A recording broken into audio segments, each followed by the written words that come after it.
Lo llamaron una unión de legado. De lo sagrado, continuación. De sangre jamás diluida. Pero para Elara, la mañana se sintió como si se la hubiera tragado entera. El encaje le apretaba demasiado la clavícula. Las horquillas se le clavaban en el cuero cabelludo. Sus manos, ocultas bajo guantes con hilos dorados, habían dejado de sudar hacía horas.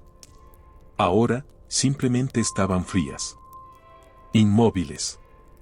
Como si nunca le hubieran pertenecido. La sala del trono de Belmora estaba en un silencio sofocante. Filas de cortesanos se alineaban en el salón de mármol como figuras pintadas, inmóviles y perfumadas.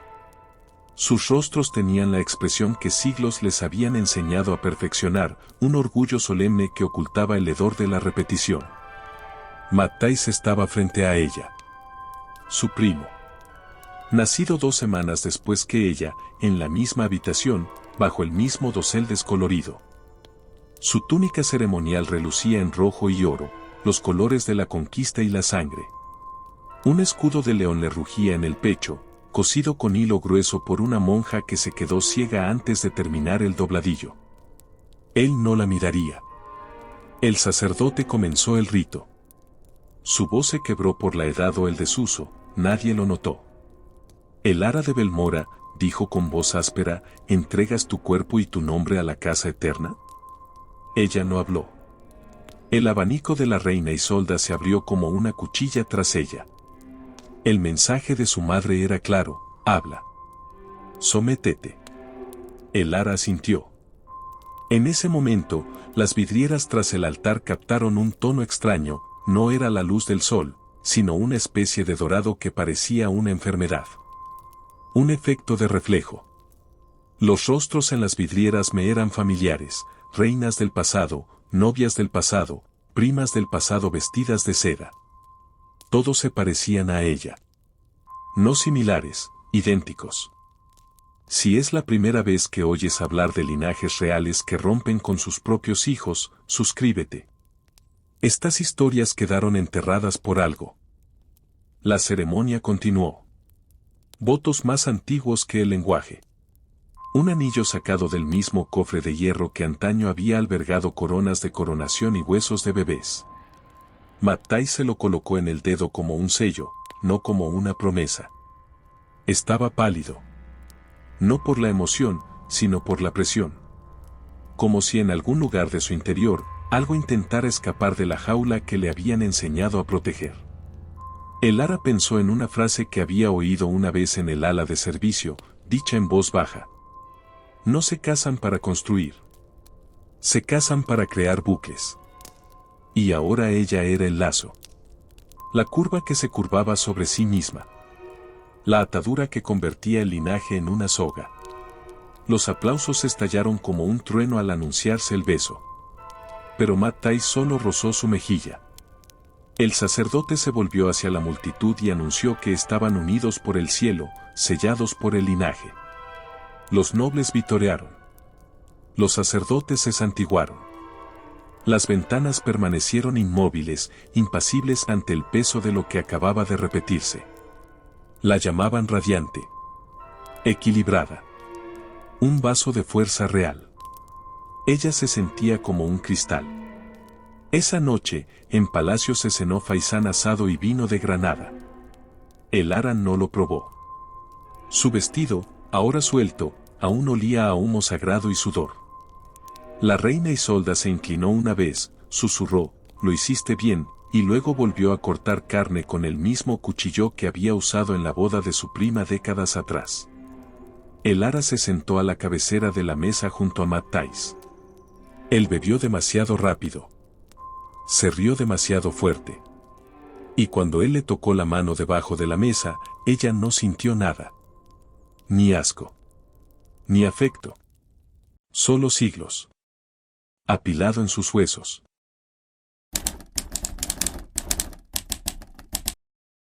La sala de retratos no tenía ventanas. Solo paredes cubiertas de rostros. Siglo tras siglo de reinas belmoranas, todas con la misma mirada. Ojos de párpados pesados. Mandíbulas estrechas. Una leve hendidura en la barbilla, como una huella dactilar dejada por Dios o algo más frío. El ara caminaba lentamente, el dobladillo de su vestido susurrando sobre la piedra. El aire olía a barniz y polvo, como páginas que nadie se atrevía a pasar. Un cuadro la dejó sin aliento, una niña de no más de 12 años, sentada en un trono con las manos entrelazadas sobre el regazo. Su corona parecía demasiado grande, su sonrisa demasiado pequeña. Bajo el marco, la inscripción decía, la reina Leonte de Belmora, casada con su primo Elric, murió en el parto. El ara contó los demás. 19 retratos en un lado. 17 en el otro. La mayoría no tenían título, salvo nombres y parejas. Algunos mostraban a 2 niños tomados de la mano, vestidos para un banquete de bodas. Otros mostraban a mujeres con la mirada vacía, con las manos de sus maridos apretadas sobre sus hombros. Cada rostro parecía un espejo. Más tarde esa noche, Aene, su criada, cepilló el cabello de Elara a la luz de las velas. Dicen que la segunda reina Isolda murió desangrada entre sus sábanas, murmuró Aene, con la voz apenas entrecortada. Su bebé nació con la lengua torcida hacia atrás. Los enterraron a ambos antes del amanecer. Elara no preguntó quiénes eran, ellos. En palacio, el conocimiento viajaba por el humo, lo inhalabas o no. Cerró los ojos y volvió a ver las manos de su primo marido, temblando durante el juramento, pero tan seguras cuando alcanzaron su muñeca. Aene no dijo nada más. Pero no hacía falta. A la mañana siguiente, el hermano Lior la convocó a la capilla de la sangre. El sacerdote se movía como una sombra, envuelto en su sotana negra, con el rostro ilegible bajo la luz color polvo. La capilla estaba vacía, sin bancos, sin altar, solo una mesa larga y un libro de contabilidad encuadernado en cuero color piel. Al abrirlo, el lomo crujió como si algo despertara. Estos son los registros, dijo simplemente. De todos los que llevaron el nombre. De todos los que derramaron su sangre por él. Pasó página tras página. Nacido muerto. Nacido muerto. Loco a los 15. Novia a los 10. Muerto a los 11. Bebé con malformaciones. Bebé sin nombre. El legado de Belmora, escrito con pulcra caligrafía, parecía más un cementerio que una genealogía. Y, sin embargo, había lagunas. Faltaban páginas. Algunas entradas estaban tan rayadas que el pergamino se rasgó. El hermano Lior se detuvo en una página. ¿Sabes qué significa este símbolo?, preguntó, señalando un pequeño círculo dibujado junto a un nombre. Elara meneó la cabeza. Significa que el niño nunca lloró. Salió de la capilla más fría que cuando entró. En las semanas siguientes, Elara empezó a observar a la gente que la rodeaba de forma diferente. Se fijó en cómo los ojos de su madre coincidían con los de Matthijs. En cómo el rey Theon y su hermano cojeaban del mismo lado. En cómo los nobles mayores entrecerraban los ojos al ver cosas a pocos metros de distancia, con las pupilas nubladas por la misma opacidad. Durante la cena, echó un vistazo a la mesa y vio que 100 generaciones la miraban fijamente. Ninguno de ellos había escapado.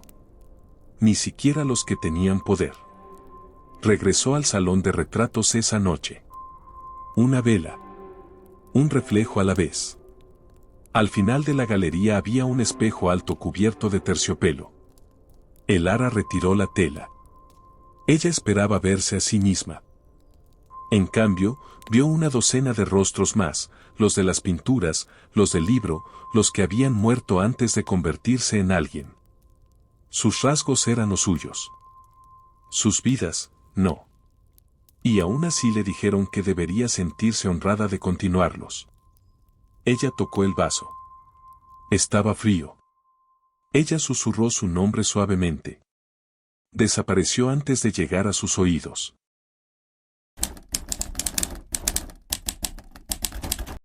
Al principio, Elara intentó creer que eran nervios. que el temblor en los dedos de Matthijs, el sudor que le perlaba la sien durante las oraciones, el repentino olvido, todo era simplemente el peso de la corona, no algo más antiguo, más profundo. Lo vio esforzarse por recordar el nombre de un noble que conocía desde la infancia. Vio cómo su nariz empezaba a sangrar durante un himno. Vio cómo su risa se volvía demasiado fuerte y luego se desvanecía por completo. Una noche, la besó en el cuello con urgencia, susurrando su nombre una y otra vez, como si eso pudiera atarle a sí mismo. Ella no se apartó. Pero tampoco cerró los ojos. Su unión no fue un acto de afecto. Fue un ritual. Se llevó a cabo bajo sábanas bordadas, bajo la mirada de leones tallados en los postes de sus camas. Terminó en silencio y sangrando, como todo en Belmora. A la luz del día, paseaban por los jardines del palacio. En la superficie, era el Edén, rosales floridos, pavos reales llorando como niños en la distancia, fuentes alimentadas por manantiales ocultos. Pero dondequiera que pisaban, había estatuas. Figuras congeladas de reyes y reinas entrelazadas en un abrazo de mármol. Primos. Hermanos. Amantes con la mirada fija en el cielo, incluso mientras sus huesos estaban enterrados bajo la misma tierra de la que habían nacido.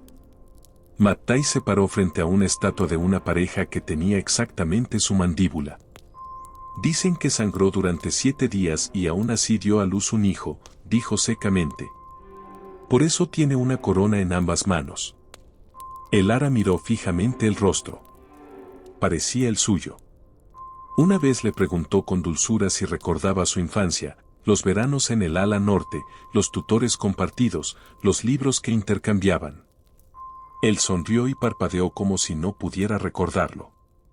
Siempre te gustó el jardín, dijo, pero su voz se quebró a mitad de camino. Más tarde, Aene se sentó a su lado bajo un laurel, arrancando rebabas del velo de Elara. Sus manos eran delicadas, pero su voz firme. Mi abuela murió en el parto de su prima, dijo. El bebé venía de nalgas. La partera dijo que se veía mal, como si quisiera volver a entrar. Elara no preguntó si lo decía literalmente. En Belmora, el horror no siempre necesitaba exageración. Bajó la mirada hacia sus zapatos. Las raíces del laurel habían agrietado el camino de mármol. La podredumbre se había infiltrado por debajo. Debes ser valiente, susurró Aene. No tengo miedo, respondió Elara.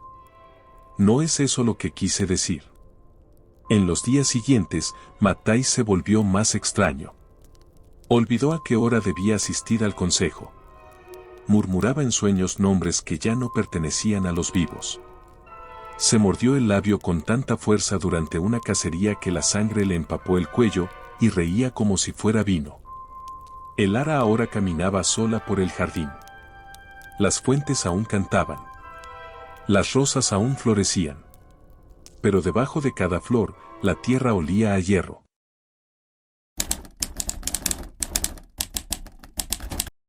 De Casimiro no se habló en público. Cuando la corte se reunía para procesiones o festividades, su silla permanecía vacía. Los sirvientes decían que estaba indispuesto, aunque nadie describía jamás la enfermedad.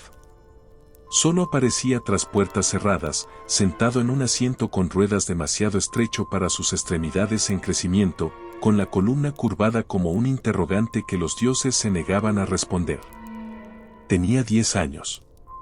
Delgado como un pergamino. Piel de cristal. Sus pies nunca tocaban el suelo. Elara lo encontró una mañana en la vieja biblioteca, acurrucado junto a un brasero, intentando calentarse las manos. Levantó la vista y sonrió, con los dientes pequeños y un poco desiguales. Intenté ponerme de pie anoche, susurró. Llegué a la pared. Luego me caí. Pero aún estoy más lejos que el día anterior. Ella asintió y besó la parte superior de su cabeza. La reina Isolda, cuando se le preguntó, lo despidió con una frase que había memorizado hacía mucho tiempo. Una desafortunada excepción. La línea se mantiene firme. pero la línea se estaba desgastando. Elara lo vio en la forma en que el rey Theon se estremecía ante los ruidos fuertes. En la forma en que Matthijs no murmuraba nada. En la forma en que se retiraban los retratos, no para limpiarlos, sino para retirarlos discretamente. Una noche, durante la cena, Casimiro levantó la vista de su plato y preguntó, ¿me casaré también? Nadie respondió. El silencio se prolongó. Entonces la reina Isolda dejó la cuchara y se puso de pie. Basta. Más tarde esa semana, Elara regresó a la capilla de sangre. El hermano Lior esperaba con el mismo libro de contabilidad, aunque sus ojos parecían mayores, como si hubiera dejado de dormir. Ella le preguntó claramente. ¿Fue alguna vez sagrado? Cerró el libro sin leer una palabra. No, dijo. Era una estrategia. Se casaban con primos para conservar las tierras. Se casaban con chicas jóvenes para asegurar herederos. Lo llamaban divino porque era más fácil que decir que tenían miedo. Miedo de perder el poder. Miedo de mezclarse con sangre que no controlaban. Miedo de forasteros con nombres más limpios y ojos más abiertos. Le entregó una página arrancada del libro de contabilidad. Una niña llamada Celine. Murió en su primer año. Nació sin párpados. El escudo familiar estaba bordado en su cuna, dijo. La enterraron con él todavía dentro. Elara dobló la página y la guardó en su manga. Esa noche, soñó con las puertas exteriores. Con atravesarlas descalza. Con dejar su nombre atrás como un collar caído en la nieve. Pero cuando despertó, su vestido estaba tan apretado que no podía respirar. Las criadas decían que era para mantener una postura regia. Decían que aliviaría el peso de futuros embarazos. Decían que el dolor era un pequeño precio por la belleza. Casimiro no asistió a la siguiente misa real. Nadie lo mencionó. Nadie preguntó. Elara se sentó debajo de la cúpula pintada, mirando a los ángeles tallados en el techo, preguntándose cuántas alas les habían cortado antes de que aprendieran a volar. El coro cantaba. Le apretaban los cordones. Le ardían los pulmones. Y a su lado, el banco donde debería estar su hermano permanecía frío.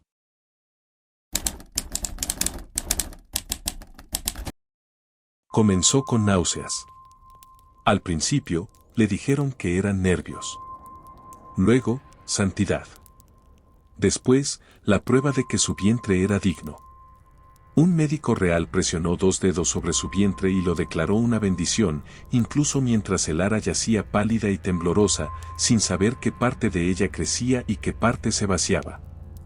La noticia corrió como la pólvora por los pasillos de piedra. La princesa Elara llevaba al siguiente heredero. El rey Theon encargó tapices nuevos. La reina Isolda ofreció una misa. Matthijs, demacrado y con los ojos vidriosos, intentó sonreír y falló en su propia boca con el vino. Lo llamaron renovación. Elara lo llamó dolor. No podía comer. Su cuerpo rechazaba cualquier dulce, cualquier caldo. Sus costillas se marcaban bajo el encaje. Tenía las caderas magulladas por estar demasiado tiempo apoyada en el borde de la cama. Sin embargo, cada mañana llegaba una nueva bandeja. Un nuevo brindis. Una nueva oración. Le dijeron que brillara. Ella no lo hizo. Una mañana, A.N. le trajo un paquete envuelto en seda, cartas. Escondido en la costura de un viejo tocador. La tinta se desvaneció, el pergamino suave como el aliento. Eran de novias anteriores. Algunos demasiado jóvenes para sangrar. Algunos están demasiado cansados para sobrevivir. La siento patear, pero no puedo levantar los brazos. Sangré a través de 3 colchones. Si muero, quema mi nombre conmigo. Elara los leyó todos.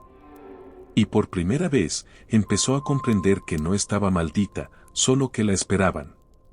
Que esperaba morir vestida de encaje. Que esperaba desaparecer en silencio, con el nombre correcto en sus labios. La reina Isolda entró en la habitación esa tarde. Llevaba vestido de luto azul, aunque no había muerto nadie. Si el niño sobrevive y tú no, dijo con calma, mientras acomodaba la almohada de Elara, que esa sea tu corona. No grites. No nos avergüences. No ruegues. Elara asintió. Pero en el interior algo se quebró.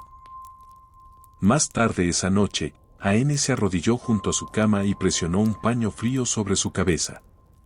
No me voy, susurró. Aunque me obliguen. Aunque mientan sobre cómo termina. Elara quería agradecerle. Pero el dolor ya había comenzado. Las contracciones llegaron como tormentas. Repentinas. Devoradoras. Las paredes se tambalearon. La cama se retorció bajo ella. Vio los rostros de chicas que nunca había conocido, Celine, Leonte, la chica sin nombre y sin párpados, todas ellas abarrotaban su visión. Cada grito fue tragado por la piedra. Las parteras iban y venían como fantasmas. Una vertía agua caliente sobre la tela. Otra doblaba sábanas entre sus piernas. Una tercera susurraba oraciones, cada vez más rápido, hasta que las palabras se convirtieron en puro sonido. La sangre, espesa y oscura, pintaba las sábanas. Elara se mordió la muñeca para permanecer en silencio. Soñó con Casimir, de pie junto a la fuente del jardín. Él la abrazó, entero y sonriente. Cuando abrió los ojos, ya era de mañana. Y él se había ido. Un único grito resonó en la cámara. Luego silencio. La partera se quedó mirando el bulto en sus brazos y no se lo pasó a nadie. Nadie preguntó el peso. Nadie preguntó el nombre. La reina Isolda se quedó en la puerta, asintió una vez y se fue. Elara giró su rostro hacia la ventana. La luz exterior era suave. Pero ella no podía sentirlo.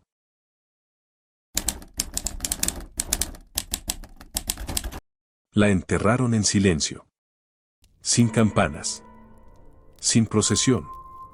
Sin doncellas llorando con velos empapados de tristeza. Solo una estrecha caja de madera de perla bajada a la cripta de la capilla antes de que el sol alcanzara las vidrieras. El nombre que habían elegido, Lisandra, nunca fue pronunciado en voz alta. Solo grabado. Una palabra, 5 letras, grabada bajo un sello dorado que nunca había usado. A Elara no le preguntaron si quería abrazarla. Nadie pensó en preguntar. Todavía sangraba cuando la enterraron. Su cuerpo estaba vacío, su aliento era tan fino como un hilo. Las sábanas que yacía debajo de ella habían sido cambiadas 5 veces. El hedor a hierro se aferraba a las paredes. Le trajeron vino aguado y lo dejaron intacto. La reina Isolda ordenó actualizar el escudo, un árbol dorado con una estrella menos. Ella misma supervisaba el bordado, corrigiendo a la costurera cuando el espaciado no era perfecto. Era la quinta de la línea, dijo la reina. Hay que demostrarlo. Esa noche, Elara volvió a soñar con el bebé, no envuelto en seda, sino en barro. Con los ojos cerrados. Con la boca llena de algodón. Y, sin embargo, lloraba más fuerte en sueños que en la muerte. Matt Tice no asistió a la ceremonia. En cambio, vagó descalzo por los pasillos occidentales, murmurando entre dientes. Al principio, los sirvientes asumieron que estaba rezando. Luego, suplicando. Luego, simplemente perdido. Un paso resonó por la galería durante horas, como si no pudiera recordar si avanzar o retroceder. Hablaba a las paredes, decían. A los retratos. A los marcos de las puertas. Una vez, arrancó el encaje de una cortina y se lo puso como un velo, susurrando, mi novia, hasta que un guardia se lo llevó. Casimir desapareció durante 3 días. Lo encontraron en las bóvedas, acurrucado junto a la cuna destinada al niño. Tenía las manos manchadas de polvo. Sus labios pegados a la madera. Iba a enseñarle el jardín, dijo. La parte con las raíces de laurel. la parte que no se muere. Nadie lo regañó. Nadie lo abrazó. El médico de familia ofreció tónicos. La enfermera de palacio sugirió distracción. El coro de la capilla cantó el doble de fuerte. El ara yacía en su habitación y lo escuchaba todo, la representación del dolor, la orquestación de la pérdida. Y aún así, nadie decía el nombre de la niña. Lloraron por la casa. Lloraron por el futuro que ella estaba destinada a defender. Encendieron velas por la ausencia de Cresta. Pero no para la niña. No por su peso. La forma de su mandíbula. La casi sensibilidad de sus dedos. No por la forma en que el cuerpo de su madre se había abierto como una fruta partida para traerla aquí. N se acercó a su cama y susurró una verdad que el ara no se había atrevido a decir en voz alta. No la perdieron, dijo. Perdieron un símbolo. Y la reemplazarán. Igual que te reemplazaron a ti. El ara giró la cara. La ventana estaba abierta. El cielo estaba lleno de pájaros, siluetas negras que se movían en círculos amplios y lentos. Las contó mientras sangraba. 1, 2, 3. Se detuvo a las 5. Y cerró los ojos antes de que el sexto pudiera pasar.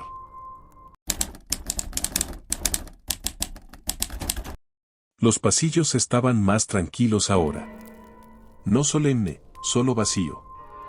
Como una canción tarareada demasiadas veces, hasta que incluso el eco se rindió. Se llevaron al príncipe Matthijs al amanecer. Lo llamaron, descanso, aunque nadie dijo cuánto tiempo. 2 lacayos lo condujeron con cuidado a través de la puerta del jardín, con la mirada perdida y los zapatos puestos al revés. No se resistió. No habló. Miró hacia atrás una vez, no a el ara, sino a la estatua de la reina con la corona en ambas manos. Al anochecer, sus aposentos ya habían sido vaciados. Su nombre fue borrado del registro diario. La corte se adaptó rápidamente. Belmora siempre lo hacía. Casimir murió 2 semanas después. El ala oeste estaba fría, y nadie se dio cuenta hasta que la criada le trajo el té intacto. N fue quien lo encontró. Acurrucado de lado. Con las manos juntas como si hubiera querido rezar. Con los ojos aún abiertos. Dijeron que era un sueño. Tranquilo. Un regalo de Dios. El ara lo sabía mejor. La reina Isolda no lloró. Ni por Matthijs. Ni por Casimir. Ni siquiera por la nieta a la que nunca le puso nombre. Simplemente dejó de hablar. Cada día recorría el salón de retratos con un pergamino en la mano, el árbol genealógico real, deslizando los dedos por las ramas entintadas como si intentara devolverles la vida. Eneas el valiente. Leonte el sabio. Elric el devoto. Susurraba cada nombre como un hechizo, pero al final su voz se quebró. Una mañana, el ara la encontró arrodillada junto a la cuna en las bóvedas, trazando el bordado. Debería haber llevado el anillo de zafiro, murmuró la reina. Era suyo. Se lo prometieron. La banda ahora estaba guardada en un cajón. Nunca había tocado la piel. El rey Teón convocó un concilio. Estaba más delgado, más hundido, con la túnica demasiado ancha en los hombros. Cuando anunció al nuevo heredero, un primo lejano criado en la provincia del sur, nadie lo cuestionó. No quedaban hijos varones. Ninguna hija digna de casarse. El nombre debía perdurar, aunque lo sacaran a relucir desconocidos. El ara no dijo nada. Ya no asistía a misa. Ya no se sentaba junto al trono. Ya no se apretaba los vestidos. Caminaba descalza por el jardín. Tocaba el mármol agrietado donde brotaban las raíces. Las estatuas ya no parecían mirarla. Regresó a la capilla de la sangre en una mañana pintada de niebla. El hermano Lior esperó, más viejo que antes, con los dedos ligeramente temblorosos al abrir el libro de contabilidad. Esta vez, sin palabras. Sin advertencias. Él simplemente se hizo a un lado. El ara leyó página tras página. Mortinatos. Paladares hendidos. Hemofilia. Locura. Niñas que sangraron durante 3 días sin que nadie se diera cuenta. Niños que dejaron de hablar a los 5 años. Novias que murieron antes de comprender lo que les habían hecho. Los nombres se difuminaron. Las historias se enredaron. Y en algún lugar, cerca de las últimas páginas, encontró un espacio en blanco. Una línea sin nombre. Sin un llanto. Sin una oración. Presionó la punta del dedo allí. La sostuvo hasta que la piel palideció. Luego encendió una vela. Era tenue. Normal. La llama apenas prendió. Pero ella no se movió. Ni parpadeó. La vio arder. Abajo, abajo, abajo, hasta que la cera se derramó sobre el libro mayor, formando un charco cerca del lugar donde su hija debería haber sido recordada. Ella no lo limpió. Afuera, las campanas sonaron para la oración de la tarde. Pero nadie respondió. Recorrió el pasillo una última vez. Pasó junto al trono. Pasó junto a la cuna. Pasó junto a la puerta del jardín que nunca se abría desde dentro. Ella estaba parada frente a un espejo cubierto de terciopelo. Y esta vez, no levantó la tela. Porque sabía lo que vería. Una chica sin título. Una reina sin nombre. El último rostro de un linaje que se había enterrado hacía mucho tiempo.